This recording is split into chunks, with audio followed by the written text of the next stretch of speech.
Wong Jawa itu kan artinya jero gitu tuh. Nek hasil dari Jawa itu kan Jawi, kira-kira begitu. Nah kemarin ini ada yang ikut lagi untuk hari ini dari kemarin. Itu Mas Zen, ini melu lagi. Jadi kemarin sudah ikut, sekarang datang lagi. Ya saya menggebu-gebu ya.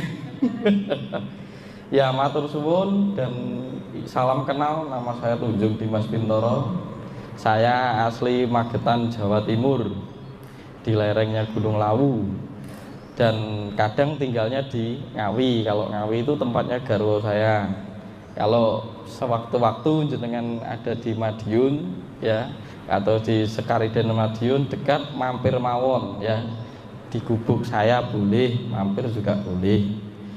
Ini orang tak tawani saja wis oke sing teko, dadi tak tawani pisane ben saya oke sing teko. Kira-kira begitu nggih. Jadi hari ini acaranya jarene ngopi bareng. Jadi nanti ngeli saja, ngalir, terus tolong aktif. Aktif itu dimulai dari pertanyaan kalau mau sharing. Jadi bisa jadi jangan memposisikan saya ini sebagai guru. Guru itu ada di perasaan kamu sendiri. Engkau kue kecewa nek tahu siapa saya kan gitu. Jadi sekarang dibatasi dulu, kemanapun Anda berada jangan pernah melihat sesuatu itu berlebihan. Maka pelajaran utama untuk hidup itu sadar. Maka latihan berkesadaran. Sadar itu artinya weruh. Weruh itu artinya Jawa. Jawa itu artinya ngerti. Nah Jawa itu adalah sebab. Akibat dari Jawa namanya produk atau Jawi. Maka Jawa, Jiwa, Jawi. Jawi itu iso uga produknya salah satunya ya kejawen kan itu. Jadi ya blangkon, ya keris, itu akibat dari sebab. Sebabnya Jawa. Nah yang saya tularkan, yang saya sharingkan ini adalah Jawa. Jadi aku duduk wong kejawen. Jadi kalau dipandang aku wong kejawen ya sudah, itu kan perasaan kamu saja. Mentang-mentang saya pakai udeng, pakai jari terus mbok anggap kejawen, ya monggo, itu penganggapmu dewi. Tapi itu tidak boleh dilekati, itu ndak marai kuciwa dewi. Apapun saja ketika jenengan sowan kemana-mana harus itu yang harus dipegang. Intinya eling lan waspada itu. Kira-kira begitu. Nah kalau ngomong soal kebangkitan Nusantara ya harus belajar Jawa dulu. Jawa itu ngerti artinya dunung atau sadar. Dan sekali lagi saya negaskan, saya tidak nulungi Anda tapi saya menginspirasi. Jadi jangan menolong orang tapi inspirasi. Inspirasi seseorang itu biar menjadi dirinya sendiri. Setiap orang punya kapasitas dan kapabilitasnya sendiri, cetak birunya sendiri juga punya. Jadi nek kemarin tak tegaskan lagi, seringkali orang sing arep ngangsu kawruh atau belajar kawruh sinau Jawa gitu kan, menganggap belajar spiritual itu terus kudu podo karo gurune. Salah. Itu yang sering jadi masalah. Jenengan statusnya punggawa arep dadi begawan ya urung iso. Nah, tujuan saya mengenalkan Anda ke aspek spirit, aspek Jawa itu biar ngerti kepada originalitas Anda sendiri atau jati diri. Kalau Anda sudah mengenal jati diri Anda sendiri, Anda tahu pak Anda itu ada di bidang apa. Jadi ora terus kaya aku lungguh medarke ilmu ki cita-cita sing semu, karena kamu belum tentu jatah hidupmu itu menjadi seperti itu. Spiritualitas itu hanya mengenalkan kepada originalitas dirimu sendiri atau jati diri. Syukur Allah, Pak Bambang sama Bu Erna ini dokter dari Banjarnegara. Berarti kalau konsultasi ke rumah sakit itu mboknya, itu kepala rumah sakitnya itu. Ini juga karena tak tipu akhirnya ke sini. Ya ini sudah kenal lama dulunya Mas ya, sudah kenal lama sebelum di blow up di Ngaji Rasa dulunya. Kira-kira begitu. Terus yang penting saling melengkapi. Ketika saya duduk di sini bukan berarti saya yang paling komplit. Karena saya bisa bicara dan mewedar itu karena ada sinyal dari Anda yang datang. Jadi kita ini sekumpulan memori yang saling melengkapi, memori dari zaman ke zaman, ya. Jadi bisa jadi data saya ini kurang, tapi karena ada Anda, apa yang saya wedar ini adalah ada di dalam diri Anda. Saya hanya membaca apa yang ada di hadapan saya. Anda memendarkan memori Anda, saya membaca. Nah, nanti ketika Anda mendapat perspektif kesadaran baru, itu bukan dari saya, itu milik Anda sendiri, kebetulan yang mengartikulasikannya saya. Jadi kira-kira begitu. Bukan berarti posisi saya di depan itu lebih baik, Anda tidak. Tidak, kebetulan saya lebih tahu duluan. Nanti Anda akan tahu setelah ini. Dan setiap orang punya proses, ya, punya prosesnya sendiri. Sekali lagi, spiritual itu mengajarkan untuk mengenal diri sendiri, bukan menjadi orang lain. Ketika Anda mendatangi seorang guru, bukan berarti Anda mengikuti identitas harus seperti guru itu. Tidak, Anda punya status sendiri, punya tugas sendiri, punya jatah sendiri. Saya hanya ngasih lampu senter, nih, kenali dirimu. Makanya golek sing sejati. Sejati itu artinya tenang. Nah, sing sejati dari kamu sapa? Nek kowe iki tugasmu di dunia itu hanya menjadi pelayan, ya sudah, dharmamu melayani saja, tidak usah jadi pemimpin. Nanti malah penderitaan yang kamu dapat. Gitu kira-kira ya, kira-kira begitu. Jadi orang dari setiap kita itu nek wedhus ya ben dadi wedhus, macan ya ben dadi macan, anjing ya ben dadi anjing. Jangan ditukar-tukar. Ini yang jadi menderita, sering mengukur dirinya dengan membandingkan dengan orang lain. Tidak bisa, duwe jatah diri.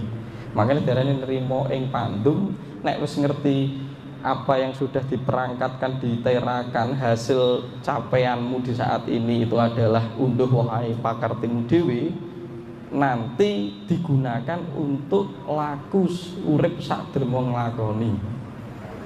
Nah, nanti itu berada di rel yang tepat kira-kira.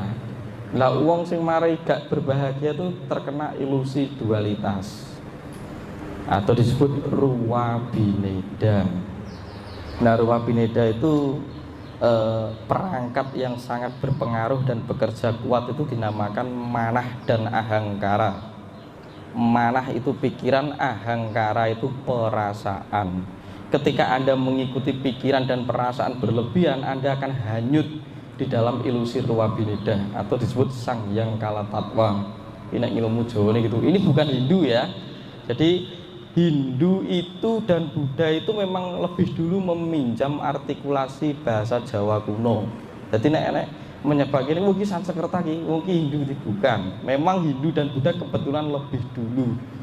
Ya, di abad 15 ke belakang itu Mojopahit, ya, Jenggala mundur meneh sampai Kahuripan dan sampai kuno lagi gitu ya. Nanti kita kupas dikit-dikit sambil sharing sejarah tentang adanya Nusantara.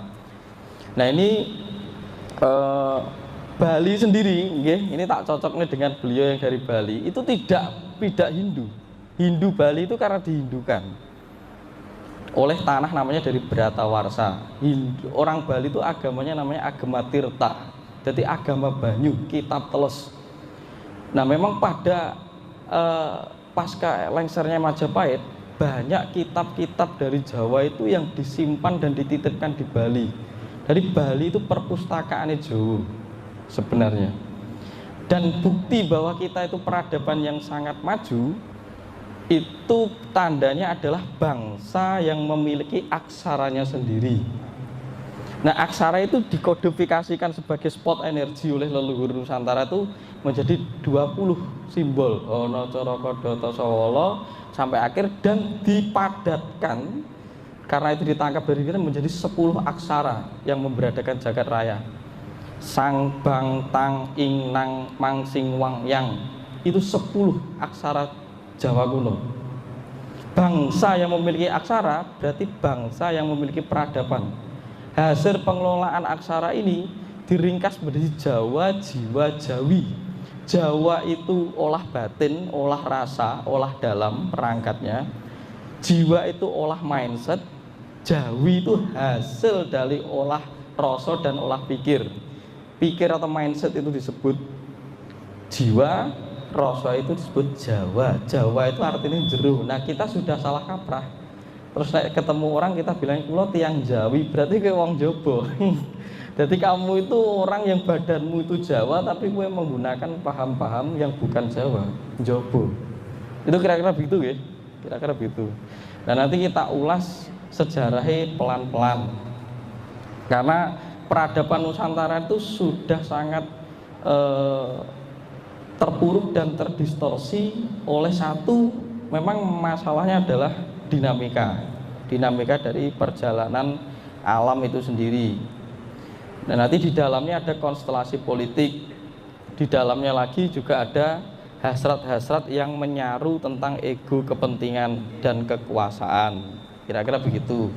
Nah, ini kita restorasi lagi Nusantara itu. Kalau ngomong soal kebangkitan Nusantara, yang diutamakan adalah aspek weruh atau Jawa lagi atau sadar. Jadi yang saya tularkan kepada Anda adalah belajar sadar, tidak mengajarkan baik dan buruk, tapi sadar. Sadarlah kepada pakmu sendiri, dirimu sendiri, ini jatahnya jadi apa, sadar. Maka yang sering tak kasih tahu kemarin, dosa itu bagi orang Jawa ada 3. Satu, keraguan-raguan gitu. Nah, kedua itu ketidaksadaran, ketiga itu keterpaksaan. Jadi apa-apa nek dijalani secara terpaksa akhirnya ngeluh, itu dosa, karena energi akan segera memantul ke Anda. Kira-kira begitu simple. Karena nek orang baik itu ternyata dia tidak menjadi dirinya sendiri, dia didikte oleh lingkungannya, dia didikte oleh program pendidikannya. Jadi kalau saya ngomong soal jati diri, ya, jati diri itu kan sing tenan. Bisa jadi saya dan Anda yang saat ini datang itu bukan kita yang sejati, tapi kita yang hasil bentukan program pikiran dan jarine orang lain. Jadi kita yang dididik oleh lingkungan kita yang dibentuk oleh keluarga kita yang dididik oleh sekolah kita. Jadi bisa jadi kita ini tidak orisinil. Nah, sekarang tujuan dari belajar spirit itu mengenal yang orisinil. Jadi kita ini hidup di program di alam bawah sadar kita itu seringkali menggunakan yang kita serap itu adalah apa yang didikte oleh lingkungan. Nah, inilah yang menjadi penderitaan, karena jelas itu tidak selaras atau belum tentu selaras dengan diri kita. Satu contoh, misalkan seseorang dikatakan dalam perspektif masyarakat sangat cerdas, sangat disiplin gitu ya. Tapi ketika diperiksa secara medis, seharusnya dalam rentan waktu umur tertentu tapi sudah mengalami penurunan degeneratif gitu. Wis ngalami sendi-sendine loro gitu, sendi-sendinya sakit punggung, encok. Nah, ternyata ketika diperiksa ulang, dia tidak menjadi dirinya sendiri, dia menjadi bentukan dari orang tuanya dan pendidikannya di sekolah. Sengsara dia. Tapi orang lain memujanya bahwa dia itu sangat disiplin. Nah, itu kira-kira. Padahal perangkat yang harus dia pakai itu tidak itu. Dia punya pola untuk menjalani hidupnya sendiri sesuai perangkat yang dia dapat dari kehidupan masa lalu. Jadi kalau ngomong Jawa harus percaya tentang punerbawa ya, harus percaya tentang reinkarnasi ya, karena itu siklus hukum alam. Kira-kira begitu. Nah, nanti kita golei, kita cari bukti-bukti adanya kita tuh memang datang dari masa lalu. Ya, itu bisa ditandai dengan fenomena deja vu ya. Reinkarnasi itu jangan langsung mengembang kepada ranah agama. Orang seringkali langsung skip karena sudah terdoktrin, terprogram, terdogma dengan namanya agama. Apapun saja agamanya, itu harus dilalui, dilampaui. Karena dari agama itu harus ke sundarigama, iragama, dan nirgama. Nah, nirgama itu makrifat gitu ya, kira-kira begitu. Jadi tidak boleh, karena alam atau ngarcopodo ini dinamis. Alam ini sifatnya bertumbuh dan berkembang. Jagat raya ya, maka ada namanya evolusi. Jangan pernah menolak evolusi. Maka hidup kita tuh hijrah, urip itu sak dermo nglakoni. Urusan kita dalam hidup itu hanya berjalan untuk mengembangkan perspektif baru, kesadaran baru, berjalan dengan dinamika baru. Nah, tujuan apa? Adanya perubahan untuk mengembangkan taraf kesadaran kita menuju kepada yang sempurna. Maka bumi itu harus dijaga ya, bumi itu harus dijaga karena bumi itu tempat sekolahnya entitas. Kalau tidak ada bumi, kita tidak bisa mengembangkan atau kembali kepada sangkan paraning dumadi.